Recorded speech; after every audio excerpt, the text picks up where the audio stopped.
చాలా మంది ముఖం పైన ముడతల గురించి అడుగుతున్నారు. సో ముఖం పైన ముడతలు కూడా చాలా రకాలు ఉన్నాయి. కొన్ని స్టాటిక్ లైన్స్ అంటాం. స్టాటిక్ లైన్స్ అంటే ఏజ్ తక్కువ ఉంది, మామూలుగా ఫేషియల్ ఎక్స్ప్రెషన్స్ ఏం లేవు, ఫేస్ నార్మల్ గా ఉన్నా సరే కొంతమంది ఫోర్హెడ్ పైన లైన్స్ కనపడుతుంటాయి. వాటిని స్టాటిక్ లైన్స్ అంటాం. ఈ లైన్స్ అనేవి మనకి సన్ డ్యామేజ్ వల్ల రావచ్చు, ఆర్ ప్రీమెచ్యూర్ ఏజింగ్ అంటాం. సిస్టమ్స్ ఎక్కువ వాడినా, గ్యాడెట్స్ ఎక్కువ వాడినా ఇలాంటి డ్యామేజ్ అనేది జరుగుతుంది. సో ఇలాంటి ముడతలు అనేవి వేరు. And at the same time మనము నవ్వుతున్నప్పుడు కానీ or any other facial expressions ఇస్తున్నావు కానీ వస్తున్న ముడతలనే వేరు. వాటిని డైనమిక్ లైన్స్ అంటాం.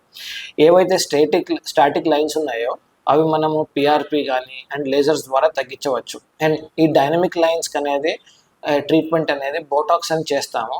సో ఈ బోటాక్స్లో ఏంటంటే మనము ఒక ఇంజెక్షన్ చేస్తాం. ఎక్కడైతే లైన్స్ ఉన్నాయో అక్కడ ఆ ఏరియాలో ఆ ఇంజెక్షన్స్ చేయడం వల్ల మజిల్ అనేది మరీ టైట్గా లేకుండా కొంచెం లూజన్ అయ్యి ఈ ముడతలు అనేవి పోయే అవకాశం ఉంటుంది. స్టాటిక్ లైన్స్ గురించి మాట్లాడుకుందాం.